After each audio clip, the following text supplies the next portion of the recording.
Aquí en la Escuela Técnica Superior de Ingeniería de la Universidad de Valencia llevamos bastantes años intentando pues, contar con una presencia equilibrada de chicas y de chicos, ¿no? Hay muy pocas chicas que decidan cursar estudios relacionados con estas áreas y nos parece muy importante, ¿no?, que participen, no solo por una cuestión de justicia social, sino también porque pues es que las empresas, hay estudios que demuestran que las empresas más diversas tienen mejores resultados, ¿no? Entonces, bueno, analizando un poco cuáles eran las causas de por qué nos encontrábamos pocas chicas, porque claro, intentábamos ir a los institutos, pasamos muchos años así, pero claro, ya no había chicas que hubieran elegido estas ramas.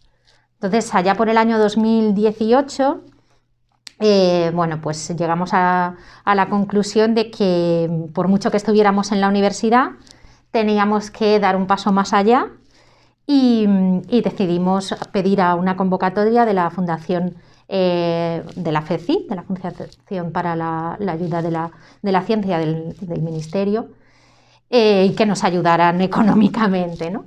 Y ahí es cuando nace el proyecto Girls for STEM, para extender, ¿no?, para ampliar ese target que teníamos desde los 6 años. Los estudios que analizábamos precisamente nos decían que no se trata de una cuestión de preferencias, no es que las chicas prefiramos unas cosas y los chicos otra, sino que, porque todo el mundo tiene preferencias, ¿no?, pero si no hubiera ningún elemento externo, pues en todas las profesiones tendríamos más o menos 50% de chicos y chicas. Si esto no sucede así, es porque hay elementos externos que nos condicionan esa decisión, ¿no? Entonces, esos condicionantes tienen que ver con los estereotipos, con nuestro entorno cercano, con nuestra educación, pues con lo que vemos en los medios de comunicación, en la televisión y demás. Y claro, pues llega un momento en que todos esos estímulos externos acaban condicionando, calando, y ese mensaje cala en las niñas. Y a partir de los 6 años empiezan a sentirse menos inteligentes que los chicos, menos capaces. Luego hay una serie de elementos añadidos que hacen que esto se perpetúe a lo largo del tiempo, y lo que intentamos desde Girls for STEM es acabar con estos estereotipos, ¿no? También los estudios nos dicen que la forma de intentar conseguirlo es que tengan referentes, tanto para los chicos como para las chicas, pero además es muy importante que sean referentes de proximidad. Es cierto que hace muchísima falta revisar todos los libros de texto, porque hay muchas mujeres en la historia que se han omitido, en todas las áreas, ¿no? Pero en particular en ciencia pues no estamos por ninguna parte. Quitando del ejemplo de Marie Curie, pocas más aparecen. Claro, si además les damos el ejemplo a las niñas de Marie Curie, lo que os comentaba es que a partir de los 6 años piensan que son menos inteligentes. ¿Qué es lo que tienden a pensar? Claro, Marie Curie, que ha ganado 2 premios Nobel, ella sí, porque es súper inteligente, pero como yo no soy súper inteligente, no me puedo dedicar a esto. Entonces necesitan referentes mucho más cercanos en los que sentirse identificadas. Y ahí es donde entra Girls for STEM, que cuenta con el apoyo tenemos ya más de 1.700 expertas de estas áreas, tanto en la Comunidad Valenciana como en España como en el resto del mundo, que de manera altruista se prestan a ser referentes tanto para las chicas como para los chicos. Y entonces organizamos actividades, sobre todo centradas en 2 ámbitos, una con el ámbito escolar, y nos dirigimos a los centros desde primaria a secundaria, ciclos formativos y bachillerato. Y bueno, pues lo que tienen que hacer el alumnado que participa es elaborar unos vídeos de estas mujeres, de estas referentes, ¿no? Así participan de manera activa con la ayuda de su profesorado. Y luego nos interesa mucho también llevarles eso a las familias, porque como os comentaba al principio, pues claro, ese contexto cercano es el que les lleva a esa decisión, ¿no? Son estereotipos inconscientes. Muchas veces no es que ni el profesorado ni las familias les diga tú no estudies esto, sino que hay veces hay consejos del tipo ¿tú estás segura? Porque mira que es un mundo muy masculino y entonces igual ahí no te sientes cómoda. Todas esas cosas condicionan, ¿no? Entonces es muy importante llegar a la familia Y es muy importante llegar a todo el alumnado, porque, claro, sobre todo la situación que pueden encontrarse determinadas familias marca mucho el que puedan estudiar después en la universidad. No todo el mundo lo tiene igual de fácil, y por eso nos dirigimos dentro de lo que es el horario escolar para que hagan estos trabajos, ¿no? Y luego, pues para conseguir llegar a toda la sociedad, lo que hacemos además es tener pues, charlas donde son las propias mujeres, las expertas STEM, las que nos cuentan muy brevemente a qué se dedican. Lo que nos interesa es que se conozca realmente si una persona decide cursar estudios de ingeniería, de matemáticas, qué va a hacer en su trabajo, ¿no? Porque sí que muchas veces somos conscientes de, claro, vas al facultativo médico o médica y tienes una idea de qué es lo que hace, ¿no? Alguien que estudia medicina, pero no tenemos una idea de qué es lo que acaba haciendo en su profesión alguien que estudia ingeniería informática como estudié yo, ¿no? Entonces es muy importante que conozcan cómo sería nuestro día a día y, bueno, es un poco la idea del resto de charlas que organizamos. Tenemos mujeres tanto del ámbito académico, que son profesoras o investigadoras en distintas universidades, pero también muchas mujeres del mundo empresarial. Y luego, pues, de muy distintas áreas. Hay muchas de tecnología relacionadas con la informática, con la multimedia, con la inteligencia artificial, pero también hay físicas, matemáticas, biólogas, farmacéuticas, especialistas en divulgación científica. Bueno, la variedad de perfiles es muy, muy grande dentro de todo lo que son las áreas STEM. La parte que tenemos enfocada a los centros, estos vídeos que preparan al final, pues es una especie, bueno, es un concurso donde todos los centros que ese año participan tienen que entregarnos el vídeo, lo subimos al YouTube y pues hay un proceso de votaciones, ¿no? En el que invitamos a las familias a que compartan los vídeos que han elaborado sus hijos y sus hijas, sus familiares, ¿no?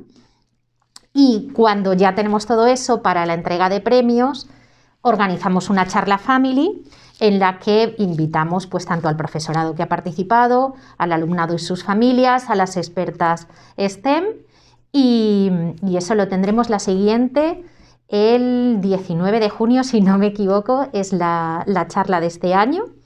Además, cada una de las charlas, tanto profesional como family, se la dedicamos a una madrina, y en la family nuestra madrina será Clara Grima, que es una matemática fantástica. Las charlas profesional sí que las organizamos más asiduamente y en ellas las expertas hablan alrededor de 10 minutos, les pedimos que hagan una presentación breve para que sea una charla animada, y participan cuatro expertas. Normalmente cada mes y medio más o menos tenemos una charla. Tuvimos, por ejemplo, charlas especiales por el 11 de febrero, por el 8 de marzo. Ahora el 27 de abril tenemos la siguiente charla profesional, y esa tiene la particularidad que será semipresencial. Desde que comenzó la pandemia tuvimos que replantearnos cómo hacíamos las actividades. Antes de pandemia nuestras charlas eran todas presenciales. Pero claro, tuvimos que reinventarnos, y la verdad es que pues nos ha servido para avanzar mucho. Y eso que nos comenta, lo que me preguntabas de cómo hacéis para poder contar con mujeres de todo el mundo. Bueno, pues la ventaja que supuso la pandemia es que empezamos a hacer actividades y acciones de manera online. Hasta la pandemia, las expertas iban al centro y el alumnado les entrevistaba. Después de eso, pues damos la posibilidad de que vayan de manera online, con lo cual pues podemos tener ahí expertas que estén viviendo, pues tenemos muchas, por ejemplo, en Sudamérica o por toda Europa, ¿no? Y luego, lo que es la charla profesional, pasamos a tenerla online. Y esta siguiente, que es aquí en la escuela, especial para las masterclasses que organizamos pues va a ser semipresencial, tendremos emisión en streaming en YouTube y bueno, pues nos permite tener expertas que participen viniendo aquí a la escuela o que lo hagan desde sus casas vía online. Así que la verdad es que en ese sentido la pandemia nos hizo reinventarnos y resurgir y avanzar y tener más posibilidad de tener más expertas de todo el mundo. Básicamente lo que les pedimos es que nos cuenten cómo es su día a día, qué decidieron estudiar, por qué decidieron elegir esos estudios, si han variado a lo largo de su trayectoria y cómo se han ido formando y sobre todo a qué se dedican. Entonces, pues hemos tenido expertas, como os decía, de todas las áreas. Intentamos que además en cada charla tengamos mujeres con perfiles diversos para que pues, se puedan ver ejemplos de todo tipo. Y entonces nos hablan de pues, si están investigando de sus últimos avances, de sus últimos proyectos, si están trabajando, de qué proyectos tienen en marcha, cómo es, ¿no?, su trabajo en realidad.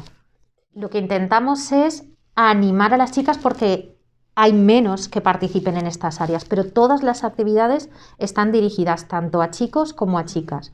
No solo participan ellas, sino que consideramos que es también fundamental que los chicos sepan que nosotras también nos podemos dedicar a esto. Entonces, todas las actividades en el aula son para chicos y para chicas.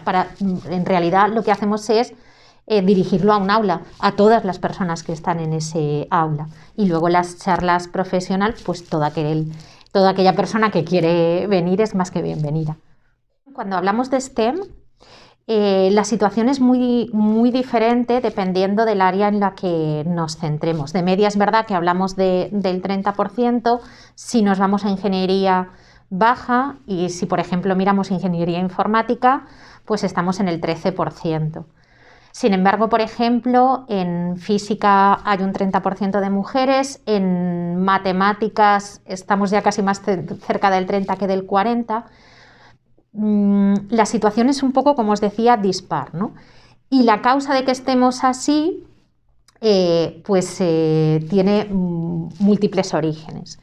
Y además es un poco diferente en cada una de estas letras, ¿no? En general tiene que ver con la falta de referentes en los que sentirse identificadas, con que se considera que son mundos muy masculinizados y eso echa para atrás, con que se considera que son áreas muy difíciles y como hemos visto que ellas se consideran menos inteligentes, no se animan a participar en estas áreas. Si nos vamos, por ejemplo, el caso de matemáticas. Matemáticas es un área que en los últimos años ha descendido mucho el porcentaje de chicas. Hasta hace relativamente poco estaba equilibrada y teníamos un 50% de chicas. ¿Qué es lo que está pasando? Pues que hasta hace 15 años o 10 años matemáticas se pensaba como una titulación donde la salida prioritaria iba a ser profesor o profesora de instituto. Y ahí, pues, el ser profesora es una profesión, si miráis magisterio, es un área muy feminizada porque está muy vinculada a los cuidados, ¿de acuerdo? Se nos educa de manera diferente, muchas veces de manera inconsciente, a las mujeres que a los hombres. Y eso por el tiempo, pues, va haciendo que inconscientemente también nosotras nos orientemos hacia temas más relacionados con los cuidados. Cuando matemáticas se veía una carrera con una salida profesional que era la educación y tiene mucho que ver con los cuidados, pues teníamos que estaba equilibrada, ¿no? Porque los chicos pues también se sentían motivados y no era una carrera que se considerara ni de chicos ni de chicas. ¿Qué es lo que pasa? Pues que las matemáticas y todo lo que tiene que ver con la ciencia de datos empieza a verse como un mundo de éxito, donde puedes alcanzar un futuro profesional extraordinario y si analizamos las ofertas de empleo, cada vez van más en esa línea, ¿no? Es decir, es un perfil muy demandado porque, pues como es una titulación compleja, bueno, pues te garantiza de algún modo que las personas que acaban esa titulación tienen pues muy buenos perfiles. Y entonces, ¿qué es lo que ha pasado? Pues que las mujeres han ido desapareciendo de ahí. Y ahora, pues ya os digo, estamos por debajo del 40% y además con caída en picada porque estamos ya cerca del 30%. En ingeniería informática, pues ha ocurrido algo parecido. En los años 80 eran un 30% de mujeres. De hecho, cuando en los orígenes de la informática había muchas mujeres programadoras. Esto se debió a que cuando surgieron los ordenadores, lo que se consideraba la parte importante era el hardware, lo que es la parte física, el ordenador en sí. Y la parte de programación se consideraba algo accesorio, entonces acababan haciéndolo quienes entonces eran las secretarias, las mujeres. Entonces sí que cuando comenzó había muchas mujeres desarrollando software. A partir de ahí, pues todo el auge de las consolas, del ordenador personal, comienza con unas campañas muy agresivas en las que se dirigen a los hombres y a los niños y empieza a desaparecer la mujer de estos estudios. Luego hay otro hito también importante, que es el momento en el que se introduce el término ingeniería. En el momento en que pasamos de tener licenciaturas y diplomaturas en informática a tener ingeniería informática, se produce una caída de 10 puntos. Pasamos a tener un 10% menos de mujeres. Por esto que hablábamos, ¿no? Se considera que la ingeniería es algo difícil y da más miedo, es algo más vinculado a los hombres y plom, de un plumazo bajó un 10%, ¿no? Y entonces, bueno, en los últimos años, en el caso de ingeniería informática, si miramos los últimos 10 años, está bastante estable y hay un muy ligero repunte entre el último año y el anterior, pero vamos, hemos subido, cosa que no pasaba desde hace muchos años. Aquí en la Escuela Técnica Superior de Ingeniería, bueno, pues estamos muy satisfechos y satisfechas porque estamos bastante por encima de la media. Somos una de los centros donde tenemos mayor presencia femenina y damos suerte porque estamos en el 15% por encima del 15% en lugar del 13%, ¿no? Pero es que 15% siguen siendo muy pocas. Y luego se da otra situación y es que independientemente de estas diferencias en el punto de partida, conforme va progresando la carrera académica y la carrera profesional de las mujeres, pues a nosotras nos cuesta más.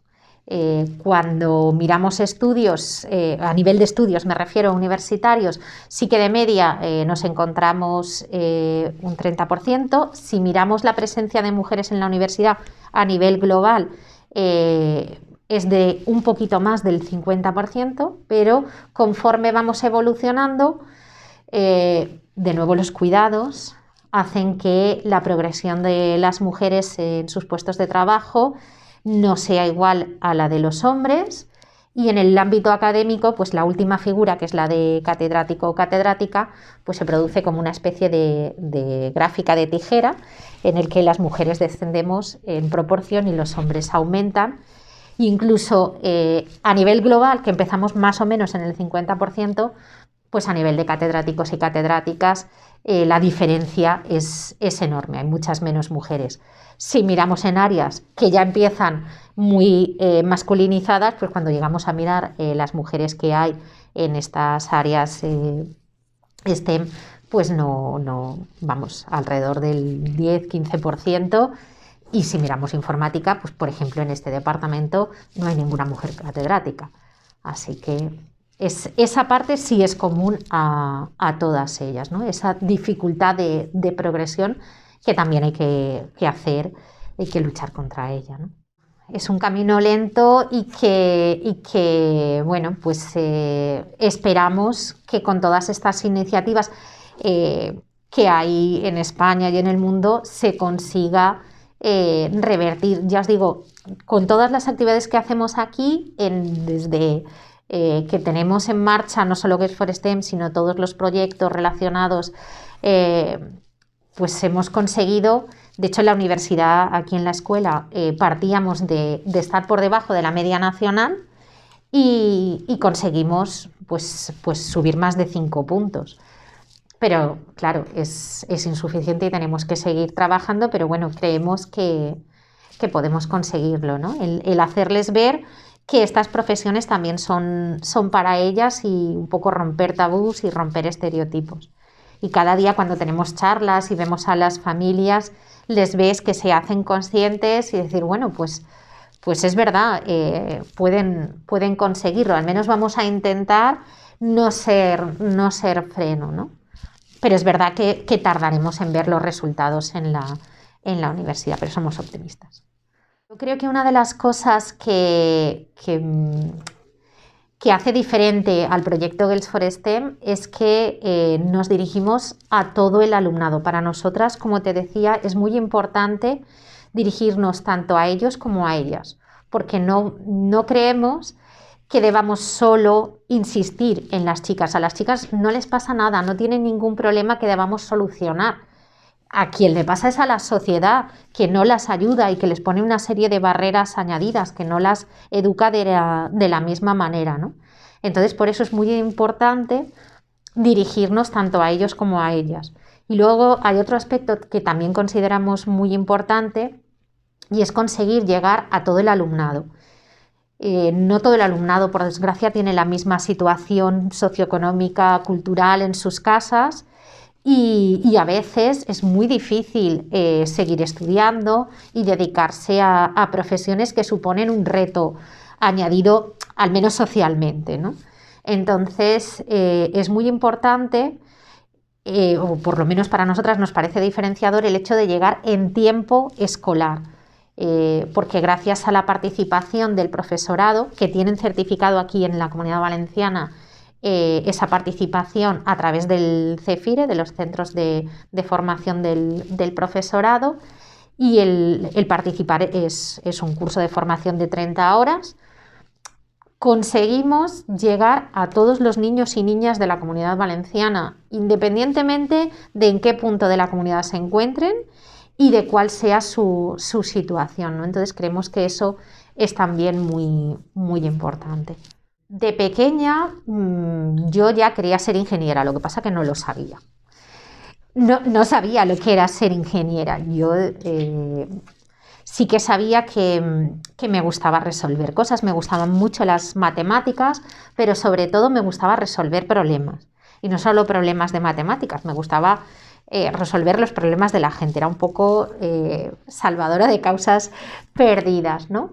Y nada, pasas por los estudios, llegas al instituto y la verdad es que entonces había muy poquita información, así como ahora se hacen actividades para dar a conocer las titulaciones al alumnado, pues entonces no había nada.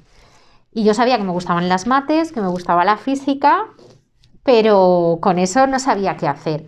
Claro, las dos opciones claras eran estudiar matemáticas o estudiar física. Pero al final, por el paso de los cursos, yo había visto que se quedaban en aspectos quizá muy, muy teóricos. Y yo quería, usando las matemáticas y usando la física, ponerlo en práctica para resolver problemas. Lo que ocurre es que nadie me había dicho que eso es la ingeniería, ¿no? Entonces, al final tuve la suerte que un amigo de la familia, cuando estaba pensando en qué marcar dentro de la selección, me hablé con él y me dijo, oye, ¿y por qué no estudias informática? Porque entonces a todo el mundo que teníamos buenas notas y que decías que querías estudiar algo que no fuera como ciencias, o sea, matemáticas o física y eso, no, estaba de moda estudiar teleco. Y digo, ay, pues oye, estaría bien. Yo no había tenido ningún contacto previo. Para no decir mentira, cuando estaba en el cole, hubo un año que le dije a mi madre, mamá, hacen un extraescolar de informática, yo me quiero apuntar.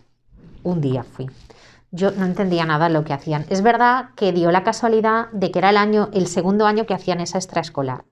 Y yo llegué a clase y claro, todo el mundo sabía de lo que estaba haciendo y yo no me enteraba de nada. Y al final, pues con el paso de los años, entendí que aquel día que yo fui a la clase de informática, lo que estaban haciendo era programar en BASIC. Por suerte le hice caso, al final estudié ingeniería informática y digo por suerte porque sí que di algunos conceptos de teleco en la carrera y no era lo que más me gustaba y porque además pues estudiar ingeniería informática me ha permitido, ¿no?, ese sueño de poder ayudar a la gente. Creo realmente que las STEM y en particular la tecnología son la solución para una sociedad más justa, ¿no? Entonces, bueno, pues muy contenta de esa decisión. Dentro aquí del departamento que acabamos de hacer, formar un grupo de investigación y va en esa línea de proyectos, ¿no? Lo que nos interesa es desarrollar software para las personas. Muchas veces nos hablan de formación en competencias digitales, que las personas mayores, por ejemplo, no tienen estas competencias y se pone mucho el foco en que las personas aprendamos a usar la tecnología. Y lo que queremos es cambiar un poco ese punto de vista, hacer ver que la tecnología se tiene que diseñar pensando en las personas, en todas las personas. Por desgracia, el desarrollo software pues sigue siendo un mundo muy, muy masculinizado. Y muchas veces no nos damos cuenta, pasa mucho, y es que cuando se desarrolla software, tiendes a pensar que lo estás desarrollando para ti mismo o para ti misma. Entonces piensas que quien va a usar el software tiene las mismas competencias que tienes tú. Indudablemente, el resto de personas no tiene los conocimientos que un desarrollador o una desarrolladora software, ¿no? Entonces hay que pensar que no estás haciendo el software para ti, sino que lo estás haciendo para alguien que igual no tiene esos conocimientos. Y ahí entran no solo temas de diversidad de género, ¿vale?, sino también de otros tipos de diversidad. Es que hay personas que tienen algún tipo de discapacidad y igual no van a poder ver o no van a poder oír o no van a poder entender de la misma manera, y sin tener discapacidad, pues una persona mayor ha tenido menos contacto con el software, ¿no? Y hay que pensar esos desarrollos más partiendo desde la persona, y es un poco lo que intentamos a todos los niveles, ¿no?, que aportar esa visión al desarrollo software. Yo doy más o menos la misma asignatura, ingeniería del software, en dos titulaciones diferentes, ingeniería telemática y ingeniería informática, aquí en la Escuela Técnica Superior de Ingeniería. Y este año en particular, pues en la de telemática tenía un 20% de chicas y en la de informática un 13%, o sea que veis de media dónde estamos. Son poquitas. Hay años que hay un poquito más, un poquito menos, porque es verdad que son clases pequeñas, me refiero. Tengo alrededor de 50 personas en el aula, entonces con una pequeña variación ya se te van los porcentajes, pero todos los años estamos en torno al 15%. Yo no he sido durante toda mi vida consciente de esas diferencias durante muchos años porque lo tenemos tan normalizado, lo hemos vivido tan así, que nos parecía lo más normal del mundo y no lo percibíamos como una desigualdad. Es necesario, cuando empiezas a darte cuenta, en mi caso, pues ya era consciente antes de ser madre, pero fue como a partir de aquí ya radical, y ponerme las gafas violeta, que además tengo unas físicamente de verdad violetas, y empezar a analizar situaciones vividas y decir, claro, es que esto igual, si yo hubiera sido un chico no lo hubieran hecho de la misma manera. Ahí es un quizá y no lo sabes. Sí que es verdad que a nivel desde que estuve como directora de departamento, pues sí que eso, al aumentar la responsabilidad, aumenta ese tipo de situaciones. Porque éramos, la compañera que era secretaria de departamento conmigo también era mujer, Y hemos vivido situaciones donde pues nos daban muchos consejos no pedidos, donde dudaban de que fuera la mejor manera la que nosotras proponíamos, de que como hemos intentado además pues que fuera decisiones consensuadas y demás, pues como igual no llevábamos una dirección presionando mucho, sino más dialogada, pues era como, bueno, es que como tú no tienes, es que no te sabes imponer, me han llegado a decir. Pero bueno, sí, se viven esas situaciones, muchas veces en el ámbito universitario cuesta hacerlas públicas porque siguen siendo tus compañeros y tienes que pasar el resto de tu etapa profesional con ellos, y además eres consciente muchas veces de que no lo hacen con mala voluntad, pero aún así pues es necesario cambiar y que no se produzcan estas situaciones.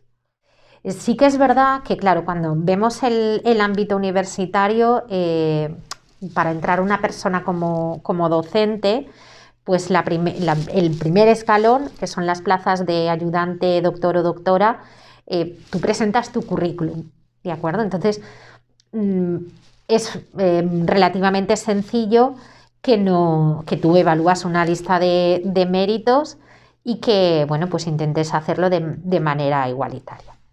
Sin embargo, hay estudios, por ejemplo, no sé si conocéis el efecto John y Jennifer, que es un estudio hecho 2017, creo que era, lo que analizaban en la revista Science, lo que analizaban era precisamente eso. Se inventaron dos currículums, ¿vale? Eran exactamente el mismo, no correspondían a ninguna persona real, pero en uno ponía John y en el otro ponía Jennifer. Y se lo dieron a evaluar a personal académico, tanto hombres como mujeres, con los mismos méritos. Y no les evaluaron igual. Estaban dispuestos a pagarle un 30% menos a Jennifer. Es verdad que eso en el ámbito universitario español no se da porque los salarios son fijos, ¿vale? Pero sí habían evaluado por debajo los méritos de ella. Además de los méritos de ella, y eso nos pasa mucho, dudaban. Es decir, los hombres en el momento en que llegan a un sitio que consiguen algo, pues ya lo han logrado y se les da el reconocimiento por lo que lo han logrado. Nosotras tenemos que demostrar por qué lo hemos hecho. De hecho, en este experimento de los méritos del currículum de Jennifer decían, bueno, sí, aquí pone que ella ha hecho esto y esto, pero tendríamos que comprobarlo, tendríamos que verlo. Es verdad que el modelo de la Universidad Española no evalúa exactamente los méritos así y está más lejos, pero luego hay otro elemento y es qué méritos conseguimos. Es decir, no es un problema de que el baremo no sea homogéneo, es un problema que todas las cargas que nosotras tenemos nos hacen no conseguir los méritos de la misma manera que ellos. Así, un estudio muy reciente de este año lo que nos decía es que un hombre que es padre tiene un 20% más de probabilidades de ser catedrático y una mujer un 20% menos. Es decir, hay un 40% de diferencia causado por la maternidad. Entonces, sí hay diferencias. Lo que pasa que pues hay que saber analizarlas. Es un poco igual que la brecha salarial. Si tú coges a dos personas en la misma figura, el salario que paga la universidad es el mismo. Pero ahora miremos de media a una serie de mujeres y de hombres con la misma carrera profesional, con los mismos años dedicados, qué complementos ha conseguido a lo largo de su trayectoria. Y ahí medimos lo que ha conseguido el hombre y lo que ha conseguido la mujer. Y por desgracia estamos por detrás. ¿Por qué? Pues porque conciliamos más. Ellos paran menos y de hecho incluso cuando se les dan los permisos por cuidados, pues ahí en general lo dedican a publicar más, mientras que nosotras a publicar menos. Por ejemplo, cuando hubo el parón por la pandemia, en las publicaciones en revistas descendió brutalmente la participación de las mujeres. ¿Por qué? Porque nosotras, cuando nos tuvimos que quedar en casa, las que cuidábamos éramos nosotras y las que renunciamos fuimos nosotras. A nivel de empleo, por ejemplo, se reprodujo el mismo patrón. Aquí en España, el porcentaje de empresas que en el sector TIC no tienen contratada a ninguna mujer se redujo en más de 10 puntos del año 2019 al 2020. Y no fue un sector que se viera afectado por la crisis, ¿no? Todo lo contrario, porque hubo más faena. Y lo que pasa que, claro, las que nos dedicamos al cuidado fuimos nosotras y bueno, en el caso de la Comunidad Valenciana es brutal. En 2020 el porcentaje de empresas de la Comunidad Valenciana que no tenía contratada absolutamente a ninguna mujer era del 74%. O sea, brutal. Una de las cosas que más me ha marcado es el ser madre, ¿vale? El ser madre me ha hecho querer dejar una sociedad mejor sobre todo para mi hijo, claro, y el ser consciente, ¿no? de todas las ideas preconcebidas que hay y cómo un poco es necesario cambiar, y fue como una ruptura, ¿no? A partir de ahí, cuando mi peque cumplió 3 años, me atreví, me lancé a ser directora del departamento y estuve 6 años como directora del departamento hasta septiembre pasado. Y fue como un cambio, ¿no? Un giro. A partir de ahí, pues empezar con el proyecto Girls for STEM, luego también en 2020 como directora de la Cátedra de Brecha Digital de Género con la Generalitat Valenciana. Es como un paso cada vez acercándome a conseguir pues ese beneficio social, ¿no? Y entonces, pues de ese cambio la verdad es que me siento muy, muy satisfecha y orgullosa.